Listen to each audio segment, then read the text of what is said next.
On a compris qu'il faudrait qu'il y ait des grands blocs qui se réunissent autour d'une monnaie et pour pouvoir commercer, et ça va Voilà. faciliter les choses. Alors, lorsque l'on parle de ça, on parle d'actualité internationale, on ne peut pas ne pas parler de la guerre en Ukraine. Oui, La guerre en Ukraine qui, finalement, s'invite aussi en Afrique, puisqu'on a vu l'Ukraine aider une partie de la rébellion oui, au Mali, hein, oui, parce qu'il disait combattre les Russes qui sont sur place. oui. Quel est le regard que vous avez sur cette guerre en Ukraine, Monsieur le Président? Êtes-vous de ceux qui pensent qu'il faut être derrière l'Ukraine, comme le demandent les grandes puissances, ou bien que dans tout ça, il y a encore une injustice?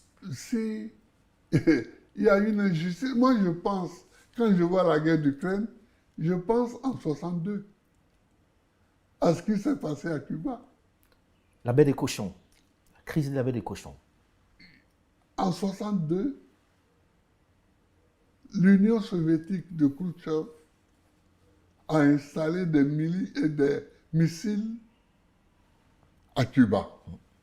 John Kennedy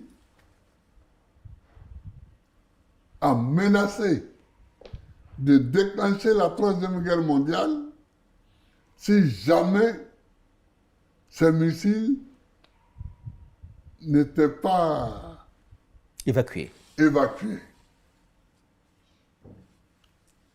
Mais nous étions jeunes. Ce problème nous a tenus en suspens pendant des mois.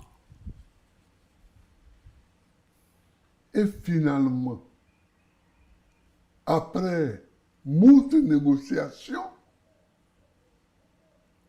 Khrouchtchev est parti avec ses fusées. Les fusées ont quitté Cuba et la paix est revenue. Alors je suis étonné que les Américains n'ont pas la mémoire de ce fait et qu'ils veulent étendre les pouvoirs de l'OTAN jusqu'en Ukraine, c'est-à-dire à quelques kilomètres de Moscou. Et ils s'étonnent que Moscou réagisse. Mais, chers frères,